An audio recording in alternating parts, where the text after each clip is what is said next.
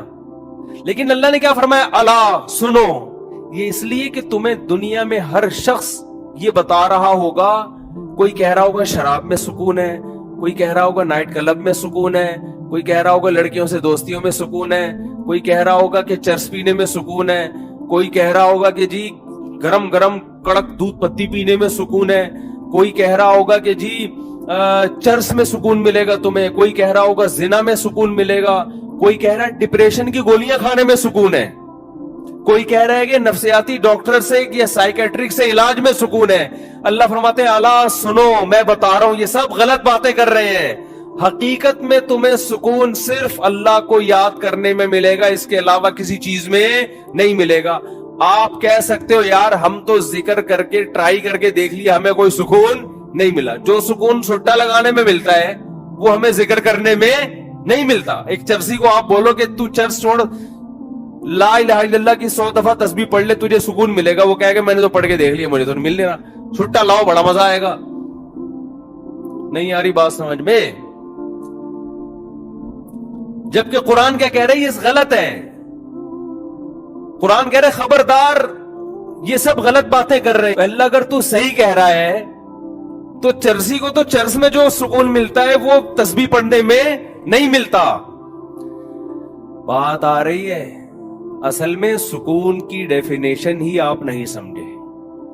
یہ سکون نہیں ہے جو چرسی کو مل رہا ہے، یہ وقتی طور پر اس کی جو ڈپریشن چرس نہ پینے سے پیدا ہوئی ہے نا، جو باڈی کی ایک ڈپریشن ہے، وہ وقتی طور پہ ختم ہوئی ہے۔ اگر چرسی کا چرس میں سکون ہوتا تو بار بار چرس کیوں مانگتا؟ وہ چرس نہ ملنے سے اس کی طبیعت کیوں خراب ہو جاتی؟ جو موسیقی کے اور گانے سننے کے رسیالے ہیں ان کا سکون اگر دیکھو دنیا میں زیادہ تر ڈپریشن کے مریض گلوکار بنتے ہیں، یہ تحقیق ہے. زیادہ تر ڈپریشن کے مریض جو میوزیشن ہوتے ہیں نا وہ بنتے ہیں، خودکشیاں کر لیتے ہیں. اچھا مجھے بتاؤ چرچ میں زیادہ سکون ہے یا ہیروئن میں؟ مجھے یہ بتاؤ. ہیروئن میں زیادہ سکون ہے، ایسا ہی ہے نا؟ ابے چرچ کا چھوڑنا آسان ہے، ہیروئن کو چھوڑنا مشکل، کیونکہ اس میں جو مزہ ہے وہ چرچ میں نہیں ہے. لیکن آپ کو پتا ہے ہیروئن چی کا انجام کیا ہوتا ہے؟ اگر سکون میں ہوتا تو ترقی کرتا، پھلتا پھولتا، صحت اچھی ہوتی، ہنسی خوشی زندگی گزارتا. جو جتنا زیادہ مزے کی لائف گزار رہا ہے نا مصنوعی طریقے سے، وہ اتنا ڈپریشن کا مریض ہے. سمجھتے ہو؟ وہ ڈپریشن کا اتنا زیادہ مریض ہے. اس کی مثال دے کے بس بات ختم کرتا ہوں.